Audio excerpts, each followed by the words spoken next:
ဒီနေ့ချမ်းကနိုင်ရဆိုတော့မဖြစ်တဲ့ဆိုင်ကိုသွားမယ်တပြည့်လွှဲတာလေးရှိတော့ပါမယ်ရှင်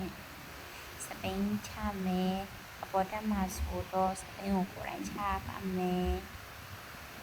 ကဲစပိန်ချနေပါပြီရှင်အကောင်မောက်တိုင်ဆိုတော့ကဲအကိုရောက်ပါပြီပြီးတော့သွားမယ် let's go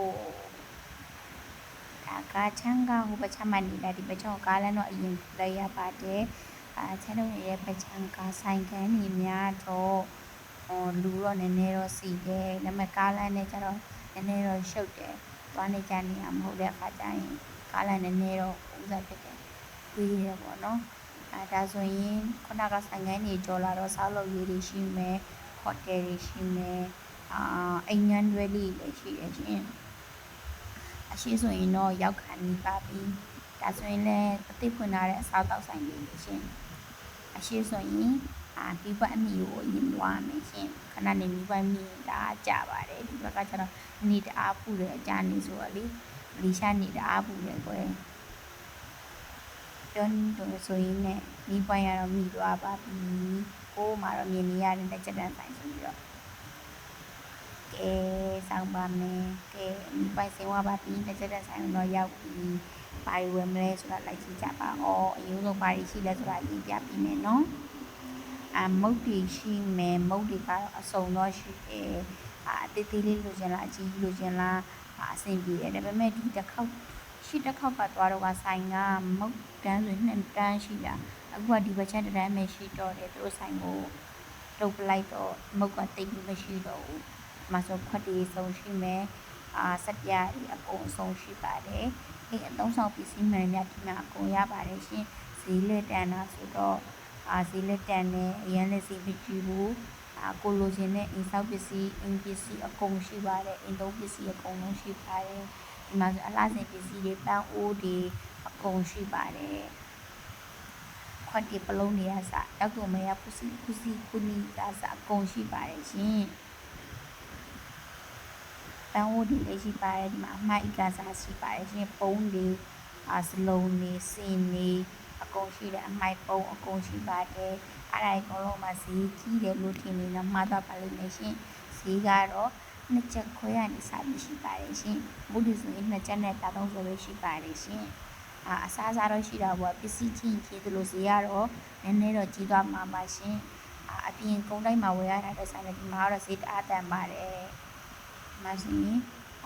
မျိုးသမီးအသုံးဆောင်ပစ္စည်းအကုန်ရှိပါတယ်ရှင်ကဲပြန်ပါတော့မယ်အပြန်ကကြတော့ကားလမ်းတော့နည်းနည်းရှင်းတယ်ဒါပေမဲ့ကားကြီးမောင်းလာကြတယ်နည်းနည်းသတိတော့ထားသွားပါတယ်ရှင်ဒီမှာဆိုဒီဘက်ချမ်းမှာကအိမ်တော့သိမရှိဘူးဆိုင်ငန်းနေတော့ရှိတယ်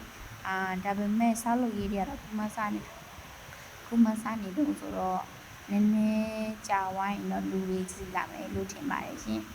ဒီဘက်ချမ်းမှာဆိုတော့ဆိုင်ငန်းသိပွင့်လာဆိုတော့ဒီကားတွေနဲ့တော့နည်းနည်းတော့လူတော့နည်းနည်းစီနေနာမှာဟိုရှိဆိုရင်တော့အချမ်းတို့နေတဲ့ပတ်ချမ်းတော့ရောက်တော့မယ်ဒီပတ်ချမ်းကကားလမ်းပေါ်မှာဆိုရင်ကားမောက်တအားချမ်းတာဒီကပြီးရှောင်းတော့ကိုယ်တိုင်ဝမ်းမှာကြောက်ရပါတယ်ရှင်ဟိုရှိဆိုရင်တော့ဆိုင်ငန်းတွဲတွေနဲ့ကိုရောက်ပါပြီအဲ့ဒီပတ်ချမ်းကဆိုင်ငန်းတွဲတွေမှာဆိုရင်အစုံရပါတယ်ကိုရီးယားအစားအစာလိုချင်လားတရုတ်အစားအစာလားဂျပန်အစားအစာလားဘာတွေလဲရှိတယ်ရှင်မြန်မာဆိုင်ရအစားရှိပါတယ်ဒါတော့တာမန်ကိုတာလာစမနာမှာဖြစ်ပါတယ်ရှင်ကာလမ်ကအမြဲတမ်းမသွားဖြစ်တော့တိတ်ပြီးမကြမ်းကျင်တော့တခါကြရင်ရှောင်ရတာပေါ့တခါကြရင်လေတေးကြည့်လို့ညာကြည့်လို့နဲ့နည်းနည်းတော့ဥစ္စာဖြစ်တယ်ရှင်သွားနည်းနည်းတော့ကိုလိုကလန့်ဖြစ်တယ်နေရာလည်းတအားပူပါတယ်ပူတာမှပိုးစုပစောပူပါတယ်ရှင်ဒါဆိုရင်ဟိုးရှိဘက်လမ်းဆိုရင်တော့အိမ်ရောက်တော့မှာပါဆိုတော့လမ်းတွေကစီးဆိုင်ရောက်ပြီကဲကိုယ်ပြီးတာနဲ့ရောက်ပါတော့မယ်ဒါဆိုရင်အိမ်အောက်ထပ်ကိုရောက်ပါပြီဝင်ရပေါက်ပြီးရှိတော့ပတ်မီနေကြရပဲထိုးသွားပါလိမ့်ရှင်ကဲခုဆိုရင်တော့ဒီကပတ်တာပါတော့မယ်ပူဒီကပေါ်လည်းတရားနဲ့တအားပူတာတော့နေလုံးလို့တာကြည့်တော့ ကဲအိမ်ကိုတော့ရောက်ပြီအိမ်ခန်းထဲမှာလည်းတအားပူပါတယ်တခါလေးဖွင့်နိုင်ကောင်းမလားတော့စဉ်းစားမိတယ်ဒါပေမဲ့တခါဖွင့်လို့မရဘူးလေခဏလေးနေတိုင်းတုံးနေပြီတယ်ကဲအိမ်ခန်းထဲတော့ရောက်ပြီဘာလေးဝယ်ရလဲပြပါမယ်ရှင်စပင်းလေးရသိနေပါဦးမယ်ကဲစပင်းချပြီးတာနဲ့စီလေးရပါတော့မယ်ကဲပူလာတယ်ဆိုတော့စပင်းလေးစီမယ်ကဲတန်းဒီလေးတောင်းမယ်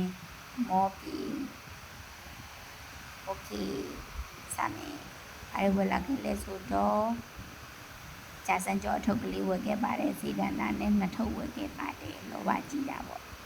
နှစ်ထုပ်ဝယ်ခဲ့ပါတယ်နောက်ပြီးတော့ပါတယ်ဝယ်ခဲ့လဲဆိုတော့မုတ်တွေဝယ်ခဲ့ပါတယ်မုတ်ကပိုလိုလားအပိုလိုလားမသိဘူးအဲ့ဒီဒီဇိုင်းနဲ့ဟာအဲ့ဒါလေးကြိုက်တယ်အဲ့ဒါနဲ့9ထုပ်လောက်ဝယ်ခဲ့တယ်နဲ့တူတယ်အစုံတော့ဝယ်ခဲ့ပါတယ်အိမ်မှာပြုံလုံးခုန်ရနဲ့ပြုံလုံးဝယ်ခဲ့တယ်ပြီးတော့ကျိုးနှစ်ချောင်းဟုတ်ပါဘူးချိုချင်းလုံးလေးဝယ်ခဲ့ပါတယ်ဒါဆိုရင်ဒီတစ်ထုပ်လုံးမှာ20ကျော်လို့ထင်မှာသွားပါလိမ့်မယ်နှစ်ချက်နဲ့ပြ30ပါဒါကတော့ special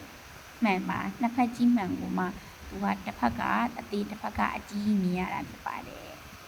ဒါကတော့အကုန်လုံးမှ26ချက်နဲ့ပြ80ပဲကြားပါတယ်ရှင်